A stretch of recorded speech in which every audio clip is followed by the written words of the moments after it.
ॐ त्र्यम्बकं यजामहे सुगन्धिं पुष्टिवर्धनम् उर्वारुकमिव बन्धनान् मृत्योर्मुक्षीय मामृतात्। ॐ त्र्यम्बकं यजामहे सुगन्धिं पुष्टिवर्धनम् उर्वारुकमिव बन्धनान् मृत्योर्मुक्षीय मामृतात्। हेलो दोस्तों, कल महाशिवरात्रि है और महाशिवरात्रि को यह मंत्र बहुत ज्यादा पुण्यदायी है। यहाँ तक कि रूप से इस मंत्र को करने से इंसान मृत्यु से भी वापस आ जाता है। ऐसी है इस मंत्र की महिमा। महाशिवरात्रि पूरी रात जागरण करने की रात्रि है और रात भर भगवान शिव का ध्यान करें, भगवान शिव के मंत्रों का उच्चारण करें। ये मंत्र मैंने थोड़ा छोटे रूप में बताया है, ये थोड़ा सा और ब्रीफ है, बड़ा है, तो आप लोग पुस्तक से देखकर ही अच्छी तरीके से इस मंत्र का उच्चारण करिएगा। नहीं तो मैं डिस्क्रिप्शन बॉक्स में मंत्र अच्छे से लिख दूंगी या मैं स्क्रीन पर ही लिख दूंगी, तो आप लोग अच्छे से इस मंत्र का उच्चारण करिएगा। तो आइए जानते हैं इस मंत्र का अर्थ क्या है। हम भगवान शिव की पूजा करते हैं जिनके 3 नेत्र हैं, जो सुगंधित हैं और हमारा भरण पोषण करते हैं। जैसे फल शाखा के बंधन से मुक्त हो जाता है, वैसे ही हम भी मृत्यु और नश्वरता से मुक्त हो जाते हैं। ऐसी है इस मंत्र की महिमा। महामृत्युंजय मंत्र के प्रभाव से हर तरह का डर और टेंशन खत्म हो जाती है। शिव पुराण में उल्लेख किया गया है कि इस मंत्र के जप से आदि शंकराचार्य को भी जीवन की प्राप्ति हुई थी। ओम जूम सह ओम भूर्भुवः स्वः ओम त्र्यंबकं यजामहे सुगंधिं पुष्टिवर्धनम् उर्वारुकमिव बन्धनान् मृत्योर्मुक्षीय मामृतात्। ओम स्वः भुवः भू ओम सह जूम हम ओम। नमः शिवाय। आइए अब हम जानते हैं महाशिवरात्रि और शिवरात्रि में क्या अंतर है। ये दोनों एक नहीं है, दोनों में अंतर है। यानी 8 फरवरी को महाशिवरात्रि बहुत ही धूमधाम से मनाई जाने वाली है। ये हिंदुओं का एक धार्मिक पर्व है। ये पावन पर्व फागुन माह की कृष्ण पक्ष की चतुर्दशी को मनाया जाता है और इस दिन शिव भक्त व्रत रखते हैं, भगवान शिव की पूजा अर्चना करते हैं। महाशिवरात्रि के दिन पूरी श्रद्धा के साथ माता पार्वती और शिव की पूजा उपासना करने वाले भक्तों पर भगवान भोलेनाथ जल्दी प्रसन्न हो जाते हैं। वैसे तो भोले शंकर की पूजा करने के लिए हर दिन शुभ होता है, लेकिन शिवरात्रि और महाशिवरात्रि को अलग ही फल की प्राप्ति होती है। अब जानते हैं शिवरात्रि और महाशिवरात्रि में क्या अंतर है। शिवरात्रि तो महीने में एक बार आती है, लेकिन महाशिवरात्रि साल में एक बार आती है। कई लोग महाशिवरात्रि को ही शिवरात्रि बोलते हैं, लेकिन ऐसा नहीं है। ये दोनों ही पर्व अलग अलग हैं। शिवरात्रि हर महीने की कृष्ण पक्ष की चतुर्दशी को मनाई जाती है। महाशिवरात्रि साल में एक बार आती है। फागुन मास में कृष्ण पक्ष की चतुर्दशी को भगवान शिव और माता पार्वती का विवाह हुआ था, इसलिए इस पर्व को शिव और पार्वती के विवाह के उपलक्ष्य में बड़ी धूमधाम के साथ मनाया जाता है। क्यों मनाते हैं महाशिवरात्रि? फागुन मास में कृष्ण पक्ष की चतुर्दशी तिथि को शिव और पार्वती जी का विवाह हुआ था, इसलिए इस पर्व को बड़े धूमधाम के साथ मनाया जाता है। भोलेनाथ के भक्त इस दिन को श्रद्धा भाव और पूरे हर्षोल्लास के साथ मनाते हैं। इस दिन भक्त अपने आराध्य देव भगवान शिव का आशीर्वाद प्राप्त करने के लिए मंदिर जरूर जाते हैं और भगवान शिव की अर्चना करते हैं, उनका अभिषेक करते हैं। महाशिवरात्रि या शिव की महान रात देश भर में भगवान शिव के भक्तों द्वारा बड़ी श्रद्धा के साथ मनाई जाती है। भगवान शिव के शैव या अनुयायी अक्सर महाशिवरात्रि तक आने वाले दिनों के लिए साधना या ध्यान करते हैं। शिवरात्रि पर भक्त पूरी रात जागते हैं, पूजा करते हैं और शांति और ऊर्जा के लिए रुद्रम या वैदिक मंत्रों का जाप भी करते हैं। भगवान शिव को समर्पित भक्ति और स्तोत्र भी रात के लिए गाए जाते हैं। शिवरात्रि पर उपवास भी भक्तों के लिए बहुत महत्वपूर्ण है। माना जाता है कि भगवान शिव ऊर्जा के स्रोत हैं और शिव पुराण में बताया गया है कि आने जाने में जो भी भक्त महाशिवरात्रि का व्रत कर लेता है और उन पर बेलपत्र और अभिषेक करता है तो उस पर शिव की विशेष कृपा प्राप्त होती है। उससे यमराज के दूत भी दूर भागते हैं। इसलिए महाशिवरात्रि व्रत में शिव भक्तों को महाशिवरात्रि की व्रत कथा का पाठ जरूर करना चाहिए। कथा को श्रवण करना ही पूरे फल को देने वाला होता है। इस कथा में पूर्व काल के चित्रभानु नामक एक शिकारी की कथा है। तो आइए आगे बढ़ते हैं कथा की ओर। पूर्व काल में चित्रभानु नामक एक शिकारी था। जानवरों की हत्या करके वह अपने परिवार का पालन पोषण करता था। वह एक साहूकार का कर्जदार था, लेकिन उसका ऋण समय पर नहीं चुका पाया। क्रोधित साहूकार ने शिकारी को शिवपट में बंदी बना लिया। संयोग से जिस दिन बंदी बनाया गया उस दिन शिवरात्रि का दिन था। शिकारी ध्यानमग्न होकर शिव संबंधी धार्मिक बातें सुनता रहा। चतुर्दशी को उसने शिवरात्रि व्रत की कथा भी सुनी। शाम होते ही साहूकार ने उसे अपने पास बुलाया और ऋण चुकाने के विषय में बात की। शिकारी अगले दिन सारा ऋण लौटा देने का वादा करते हुए वहां से चला गया।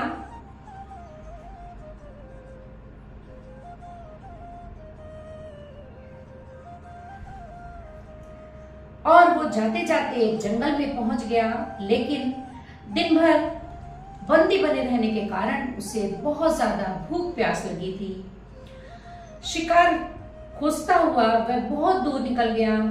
जब अंधकार हो गया तो उसने विचार किया कि रात जंगल में ही बितानी पड़ेगी। वह रात महाशिवरात्रि की रात थी। वह शिकारी एक पेड़ के ऊपर चढ़ गया और रात बिताने का इंतजार करने लगा। बिल वृक्ष के नीचे शिवलिंग था जो बिल पत्तों से ढका हुआ था। उस शिकारी को ऐसा नहीं पता था कि यहाँ पर शिवलिंग है और वह उस बिल वृक्ष के ऊपर चढ़ गया। पड़ाव बनाते समय उसने जो टहनियां तोड़ी उसे संयोग से शिवलिंग के ऊपर गिरती चली गई। इस प्रकार दिन भर भूखे प्यासे शिकारी का व्रत भी हो गया और शिवलिंग पर बिल्वपत्र भी चढ़ गए। एक पहर रात्रि बीत जाने पर वह गर्भिणी हिरनी तालाब पर पानी पीने के लिए पहुंची। जब एक पहर बीत गया तो एक हिरनी तालाब पर पानी पीने के लिए पहुंची। शिकारी ने सोचा, हमारा तो शिकार आ गया है और मेरी भूख तृप्त हो जाएगी। शिकारी ने धनुष पर तीर चढ़ाकर जो ही प्रतिज्ञा खींची, हिरनी बोली, मैं गर्भिणी हूं, शीघ्र ही प्रसव करूंगी। तुम एक साथ दो जीवों की हत्या कर रहे हो, जो ठीक नहीं है। मैं बच्चे को जन्म देकर शीघ्र ही तुम्हारे समक्ष प्रस्तुत हो जाऊंगी, तब मुझे तुम मार लेना। शिकारी ने प्रतिज्ञा ढीली कर दी और हिरनी जंगली झाड़ियों में लुप्त हो गई। प्रतिज्ञा चढ़ाने तथा ढीली करने के वक्त कुछ बिल्व पत्र अनायास ही टूटकर शिवलिंग पर गिर गए। इस प्रकार उससे अनजाने में प्रथम पहर की पूजा हो गई। कुछ ही देर बाद एक और हिरनी उधर से निकली। शिकारी की प्रसन्नता का ठिकाना न रहा कि चलो एक नहीं तो अब दूसरी आ गई है और मेरा पेट भर जाएगा। समीप आने पर उसने धनुष पर फिर से बाण चढ़ाया। तब उसे देख हिरनी ने विनम्रता पूर्वक निवेदन किया, हे शिकारी, मैं थोड़ी देर पहले ऋतु से निवृत्त हुई हूँ, कामातुर विरहिणी हूँ, अपने प्रिय की खोज में भटक रही हूँ। मैं अपने पति से मिलकर शीघ्र ही तुम्हारे पास आ जाऊंगी। शिकारी ने उसे भी जाने की आज्ञा दी। तभी एक अन्य हिरनी अपने बच्चों के साथ उधर से निकली। शिकारी के लिए वह स्वर्णिम अवसर था। उसने धनुष पर तीर चढ़ाने में देर नहीं लगाई। वह तीर छोड़ने ही वाला था कि हिरनी बोली, हे शिकारी, इन बच्चों को इनके पिता के हवाले करके मैं वापस लौट आऊंगी। इस समय मुझे मत मारो। शिकारी हंसा और बोला, सामने आए शिकार को क्यों छोड़ दूं? मैं ऐसा मूर्ख नहीं। इससे पहले मैं 2 बार अपना शिकार खो चुका हूँ। मेरे बच्चे भूख प्यास से व्यग्र हो रहे होंगे। मुझे घर भी जाना है। उत्तर में हिरनी ने कहा, जैसे तुम्हें अपने बच्चों की ममता सता रही है, ठीक उसी तरह मुझे भी। शिकारी, मेरा विश्वास करो, मैं इन्हें उनके पिता के पास छोड़कर तुरंत तुम्हारे पास लौट आऊंगी। हिरनी का दुख भरा स्वर सुनकर शिकारी को उस पर दया आ गई। उसने उस मृगी को भी जाने दिया। शिकार के अभाव में तथा भूख प्यास से व्याकुल शिकारी अनजाने में ही बेलपत्र पर बैठा और बेलपत्र तोड़ तोड़ कर नीचे फेंकता रहा। पौ फटने को हुई तो एक हंस-पुष्ट मृग उस रास्ते पर आया। शिकारी ने सोच लिया कि इसका शिकार तो वो अवश्य करेगा। शिकारी की तनी प्रत्यंछा देखकर मृग विनीत स्वर में बोला, हे शिकारी, यदि तुमने मुझसे पूर्व आने वाली 3 मृगियों तथा छोटे छोटे बच्चों को मार डाला है तो मुझे भी मारने में तुम विलंब मत करना, ताकि मुझे उनके वियोग में एक क्षण भी दुख न सहन करना पड़े। मैं उन हिरनियों का पति हूँ। यदि तुमने उन्हें जीवन दान दिया है तो मुझे भी कुछ क्षण का जीवन देने की कृपा करो। मैं उनसे मिलकर तुरंत तुम्हारे पास उपस्थित हो जाऊंगा। अब शिकारी ने उसे भी जाने दिया। इस प्रकार प्रातः हो गई। उपवास, रात्रि जागरण तथा शिवलिंग पर बेलपत्र चढ़ने से अनजाने में ही सही पर शिवरात्रि की पूजा पूर्ण हो गई थी। पर अनजाने में ही की गई पूजन का परिणाम उसे तत्काल मिला। शिकारी का हिंसक हृदय निर्मल हो गया। उसमें भगवत शक्ति का वास हो गया। थोड़ी देर बाद वह मृग सपरिवार शिकारी के समक्ष उपस्थित हो गया ताकि वह उसका शिकार कर सके। किंतु जंगली पशुओं की ऐसी सत्यता, सात्विकता और सामूहिक प्रेम भावना को देखकर शिकारी को बड़ी ग्लानि हुई और उसने मृग परिवार को जीवन दान दे दिया।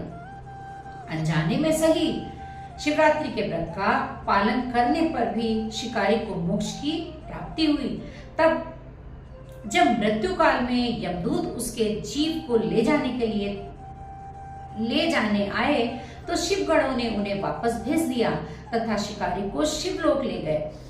शिव जी की कृपा से ही अपने इस जन्म में राजा चित्रभानु अपने पिछले जन्म को याद रख पाए तथा शिवरात्रि के महत्व को जानकर उसका अगले जन्म में भी पालन कर पाए।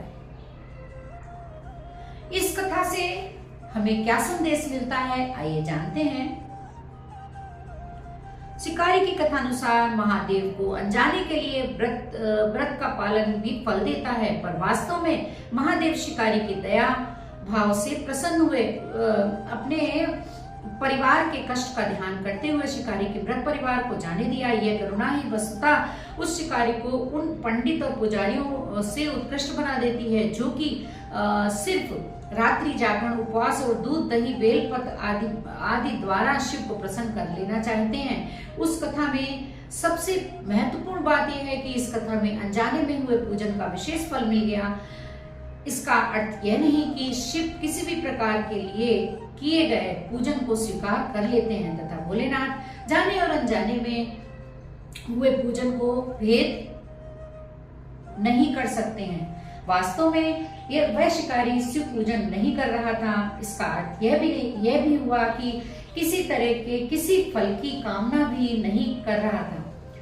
और अगर हम किसी भी फल की कामना ना करते हुए भगवान का ध्यान करते हैं और ईश्वर की पूजा करते हैं, आराधना करते हैं, तो हमें सच्चे फल की और हमारे मन में जो कामना है वो अवश्य पूरी होती है। उन निरीह प्राणियों का कल्याण करने के कारण ही वह शिव सत्य को जान पाया तथा उसका शिव से साक्षात्कार हुआ। परोपकार करने के लिए महाशिवरात्रि का दिवस होना भी आवश्यक नहीं है। पुराण में 4 प्रकार के शिवरात्रि पूजन का वर्णन है। मासिक शिवरात्रि, प्रथम आदि शिवरात्रि तथा महाशिवरात्रि। पुराण वर्णिम अंतिम शिवरात्रि है नित्य शिवरात्रि। वस्तुतः प्रत्येक रात्रि ही शिवरात्रि है। अगर हम उन परम कल्याणकारी आशुतोष भगवान को स्वयं में लीन कर देते हैं तथा कल्याण मार्ग का अनुसरण करें, वही शिवरात्रि का सच्चा व्रत है। ओम नमः शिवाय। आप सभी को एक बार फिर से महाशिवरात्रि की बहुत बहुत शुभकामनाएं। आई होप आप लोग को ये कथा और ये जानकारी पसंद आई होगी। अगर पसंद आई हो तो प्लीज लाइक करिएगा और ऐसे ही वीडियो पाने के लिए आप हमारे चैनल को विद बेल आइकन सब्सक्राइब जरूर कर दीजिएगा। अगर आप घंटी बजाते हैं तो आपको हमारी वीडियो सबसे पहले पहुंच जाएगी और आप उसको सुन सकेंगे। अगर कोई गलती हो तो माफ करिएगा। जय भोलेनाथ।